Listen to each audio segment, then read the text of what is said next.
Welcome to the best and hardest Alphabet Platinum challenge you will find on YouTube. A scroll in a cave spoke it into existence. For those of you that don't know, we are picking a game that starts with each letter of the alphabet starting from Z, going all the way up, getting the Platinum slash 100% on each of them. So far we have done Zombie Army 4, East 8, XCOM 2, Wolfenstein 2, Visage, Undertale, Evil Within, Resident Evil 2, and Quake 2. Have some pretty rough games to do still, including Outlast 2, Hollow Knight, Fortnite, Black Ops 3, Back 4 Blood among some others. It's a little later in the challenge. But for our P game, I went with Psychonauts, which is a pretty well-known PS2 game that I never had the chance to play before. Remember to like, comment, subscribe so you don't miss out on the upcoming videos. And with that, let's jump into it. And yes, I am a little sick right now, so we're going to have to get through this together. But let's very quickly go over the steps for the playthrough. Step 1. Go through and beat every level and get all the collectibles. That's it. Those are all the steps. Sounds easy enough in theory. Spoiler warning for the story ahead. This game's story is pretty involved, but the basic plot is we are playing as Rasputin, or Raz as a lot of people call him in the game.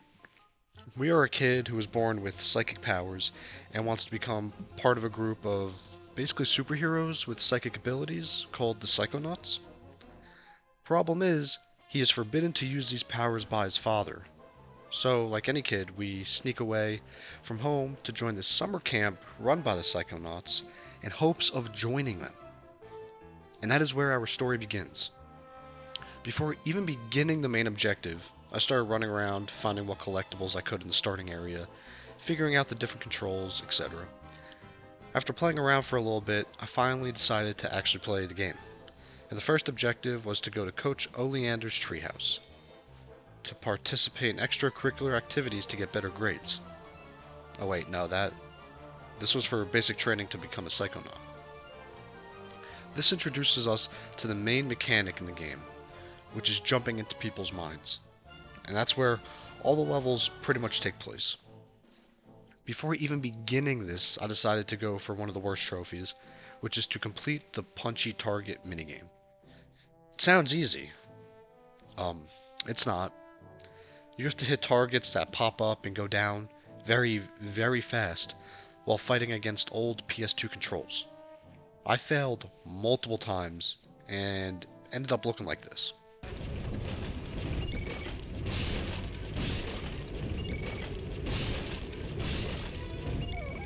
It's like I'm just out of range every time. Dude, I'm like just out of range on some of these, man. It sucks.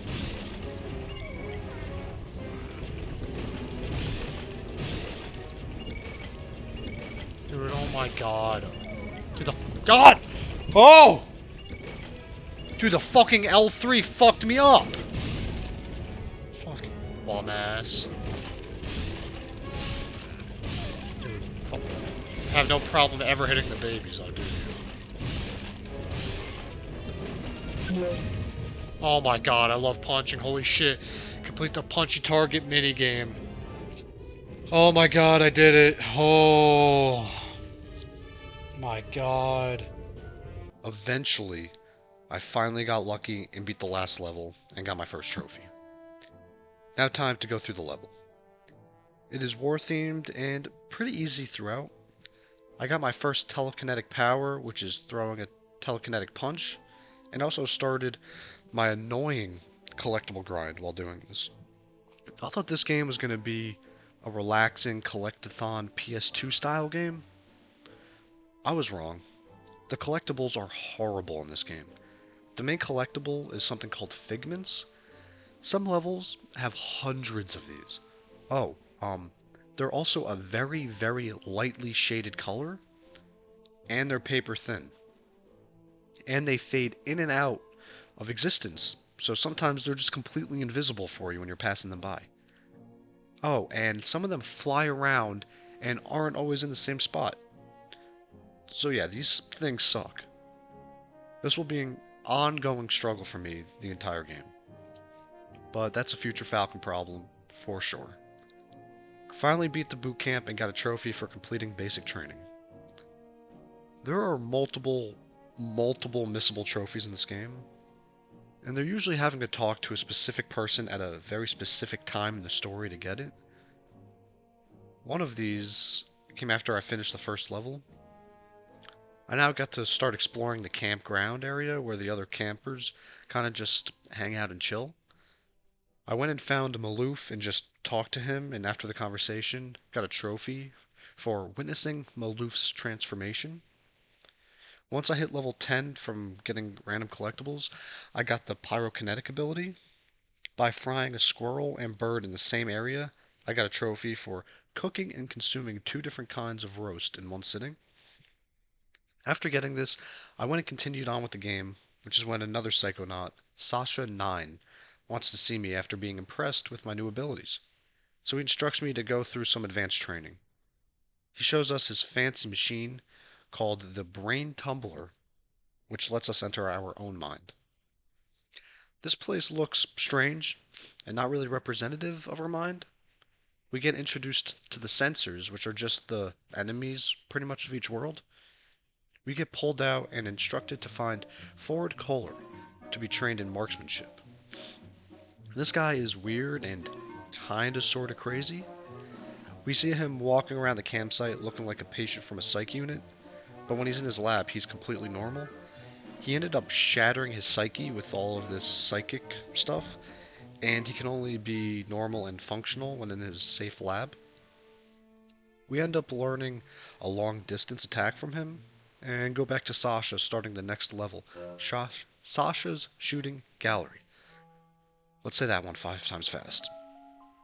This level is mostly practicing our new ability in the cube of Sasha's mind, destroying some sensors he's releasing. But us being an impatient child, we unleash a whole bunch of them, and Sasha loses control and the mega sensor gets rolled out. Because Sasha is kind of a schmuck, it ends up being us versus Honky Pete. But I kind of slap him around and finish the level, getting a trophy for completing Sasha's shooting gallery, and get permission to use our marksmanship ability. He sends us to our own world? Maybe? Who knows? But we get to a tower that we need more abilities to climb up, so we decide to just leave. The leveling system in this game happens mostly from getting collectibles, so I went, got some more, got to level 20, and I got a trophy for doing so. I got enough collectibles for now, so I kind of just continued on with the story. I officially met Agent Mila Vodello, and she brings us into her mind, which is a giant dancing party, and she wants us to learn a new ability, levitation, which honestly is super fun to use. This level is pretty cool, but some of the collectibles end up being pretty horrific to get. Some are floating in the air, some are flying around in a vertical maze room. They're not very fun. But I made my way through the level and entered one particular room which popped a trophy for uncovering Mila's secret, which was interesting.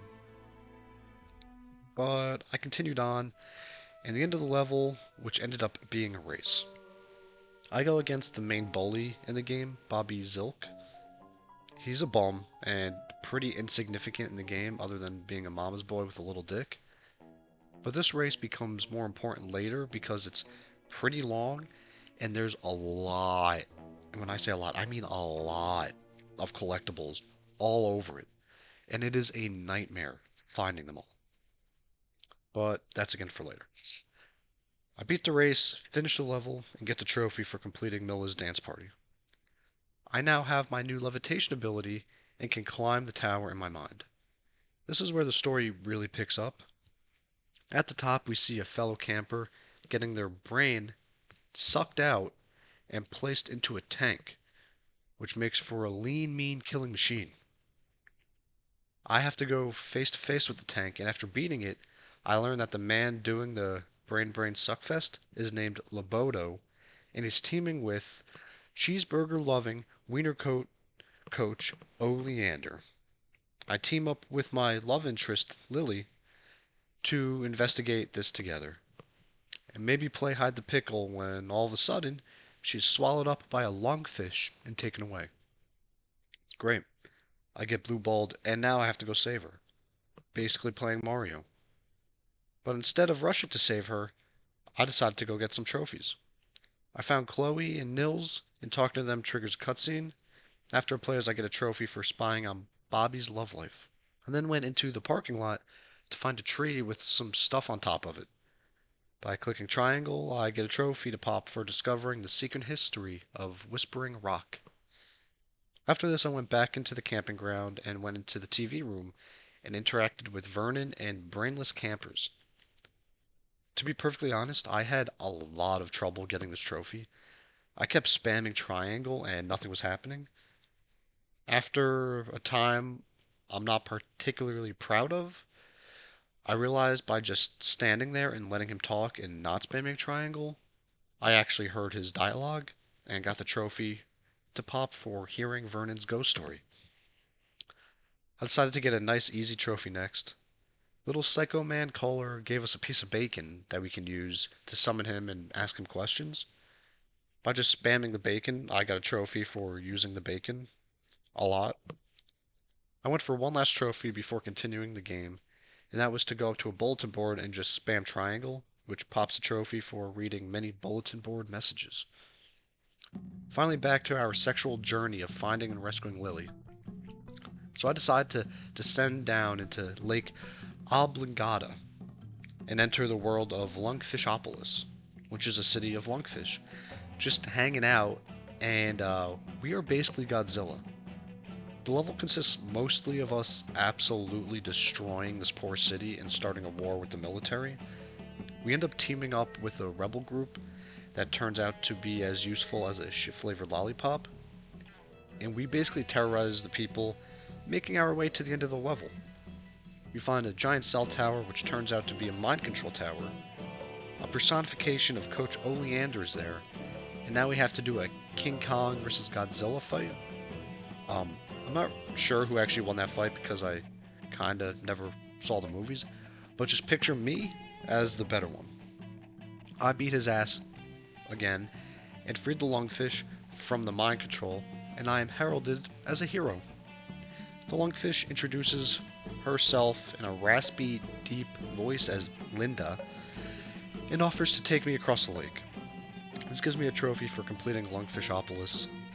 Linda takes me across the lake to an island in front of the gates for the Thorny Towers, home for the Disturbed Insane Asylum.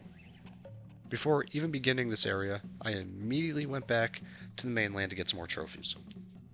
I went back to the stump that Coach gave his speech at the very beginning, and by clicking triangle, I gave a speech there, and got a trophy for giving the coach's speech on the stump. Went and got some more collectibles in the surrounding areas, and eventually got to rank 40, and got a trophy for doing so. Made my way back to Spooky Island, and started the second half of the game.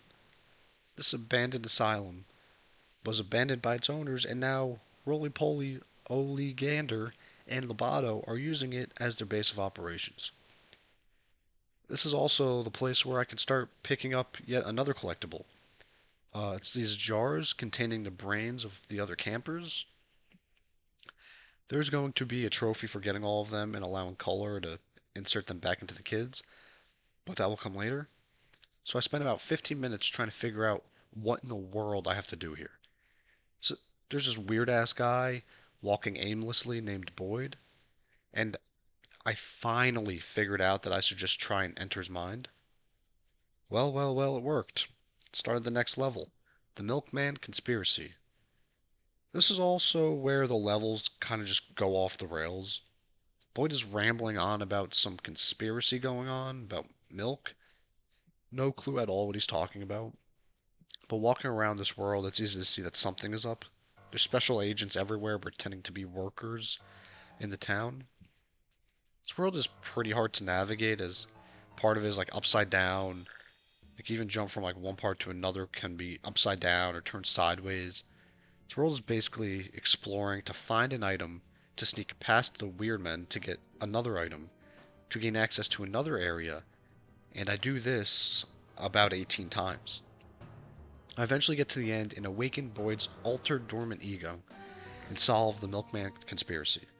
This shoots us back into the real world, and gets me the trophy for completing the Milkman conspiracy. The Milkman opens a gate to go and cause mayhem, but we kind of just follow him through to find the love of our life. We find the elevator, but of course, a patient is guarding it and won't let anyone but Loboto gain access to it.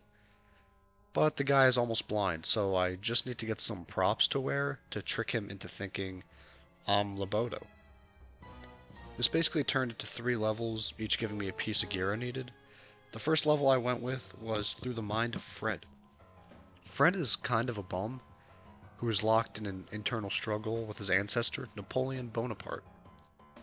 And this level revolves around a fight they were having over a board game, and we shrink down to become a piece in the game to help little man Fred. It's kind of finding soldiers and completing quests for them so that they agree to help Fred and help him win the war. And this level almost broke me.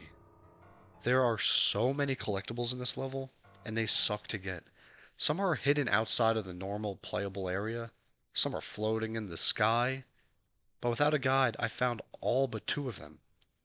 And while I was searching for them, before completing the level, it happened. I got stuck in a wall. Couldn't move, couldn't jump, couldn't do anything. Problem is, I was locked in during this level and didn't do a quick save at all. So I had to quit the game and load back in. And I spawned in prior to even starting the level. I had to do it all over again, including the shitty 200 plus collectibles that I already got. So now, kind of sped through the level, got loser Fred his confidence back, finished the level, got me a trophy for completing the Waterloo level. God, what a piece of shit. Level honestly scarred me for this game.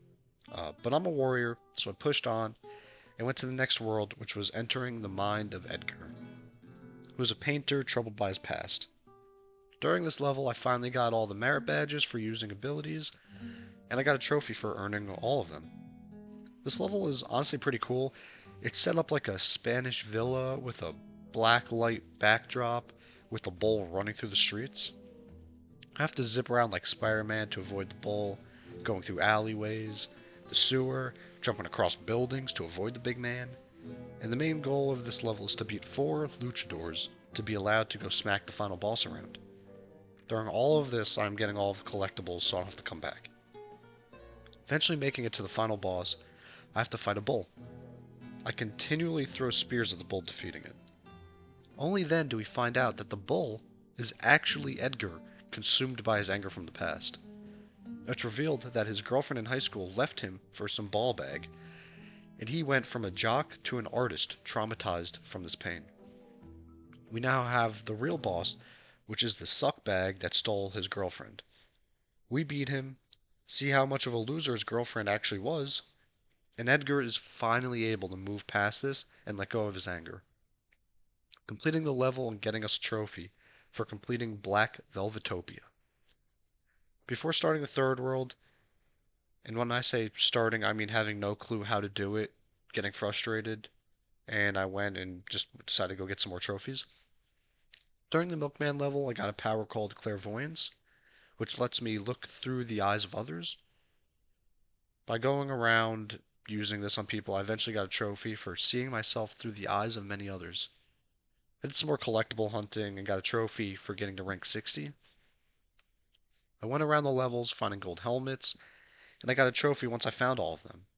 I went back to Edgar's world to clean up the collectibles and stumbled upon his secret garden and got a trophy for finding it. Now it's time for the third level, Gloria's Theater. This level is finding out Gloria gets bullied by this stuck-up critic.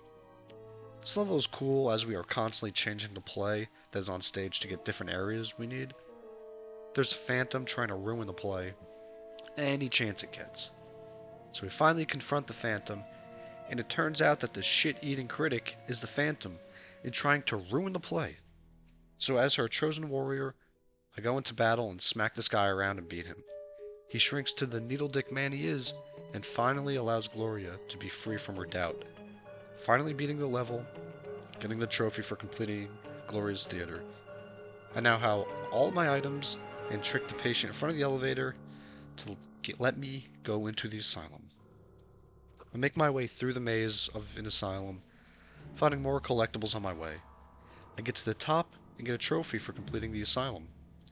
Find Lily captured with Sasha and Milla, but before progressing a single thing now, it's time to complete everything else. I start going back to worlds and getting collectibles. I eventually get to rank 80, get a trophy for doing so.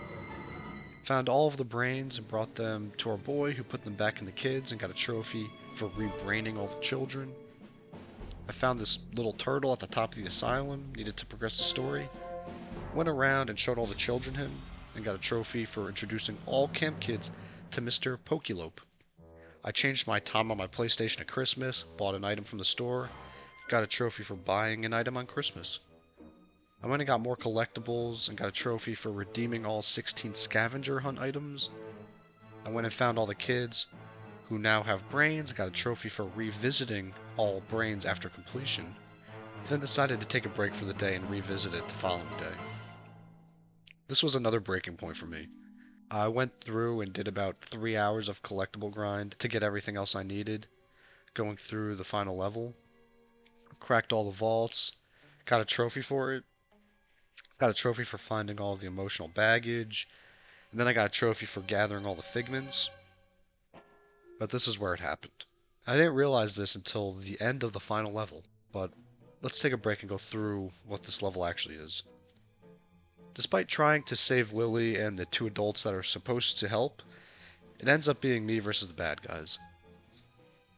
Shitbag Coach Oleander puts his mind into a giant tank, and I have to battle to the death and eventually win. But we end up fusing our brain with the tank and cue the final level, which is in Nightmare Land. That is a mixture of Raz's and Oleander's nightmares.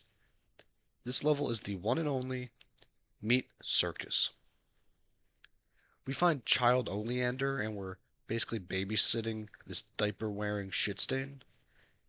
God, this sucks. Instead of having any survival instincts, this thing just runs into enemies.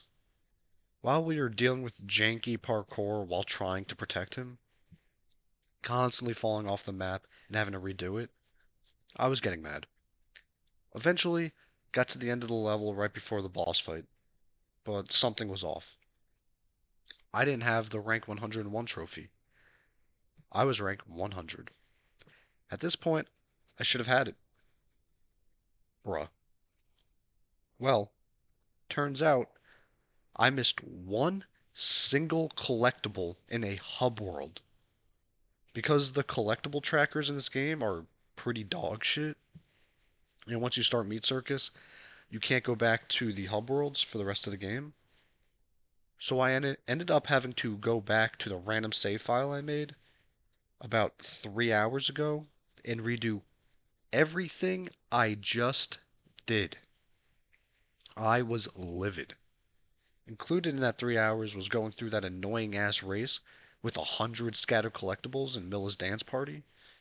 After hours and hours, I finally got back to the end of Meat Circus and finally hit rank 101 and got that god-forsaken trophy for achieving rank 101.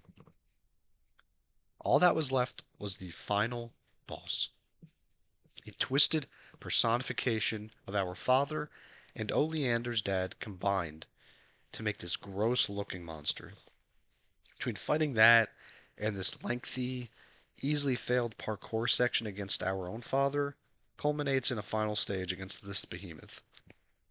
Despite all of our effort, Raz can't beat it. And when things start looking bad, Raz's actual father, Astral, projects himself in and saves the day. Tells us how proud he is of us. It was only hard on him because he was trying to be protective. I get the trophy for completing Meat Circus, and right after the sweet platinum pops, completing my P game. Before I close the game, the final cutscene plays, showing Raz becoming a full-on Psychonaut. Bring Lily back in the back room. Our relationship with our dad seems to be getting better. And then we find out Lily's dad was kidnapped, and we go off on our way to begin another adventure, setting up a second game. and the game officially came to a close. On to the rankings. For difficulty, I'm giving this game a 3 out of 10. Some of the puzzles are honestly a little confusing, and some parkour is trash, but ultimately the game is not very hard.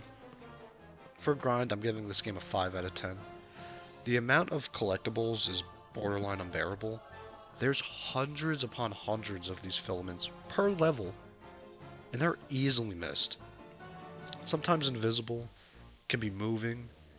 It becomes very annoying very fast, and I also got stuck redoing hours and hours and hours of these collectibles. That gives us a true score of 4 out of 10. Onto the BS meter.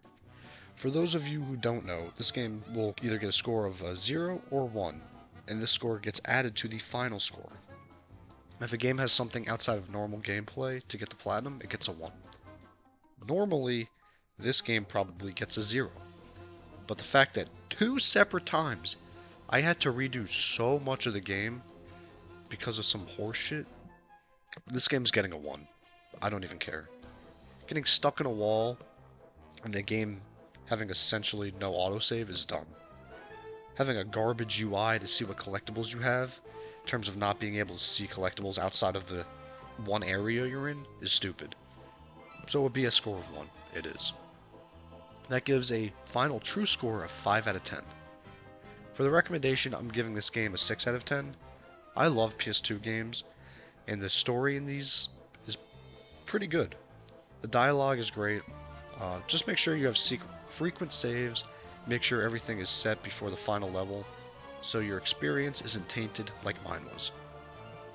Thank you everyone who tuned in to see me lose my mind. Remember to like, comment, and subscribe so you can follow along with the rest of this challenge and continue to see me quickly lose my sanity. We stream every game for this challenge over at Twitch, and we'll leave a link in the description below. Lastly, have a Discord, which will also have a link in the description. Have roles for completing certain games, as well as a channel to request help with trophies, or I will either hop in the game to help you, drop items or weapons so you don't need my help, or at the very least, give tips and tricks on how I went about getting the trophy. And we'll see you guys in the next video, where I'm back on the misery train, taking on the platinum for Outlast 2. That's it. I'm calling an adult to shut this off.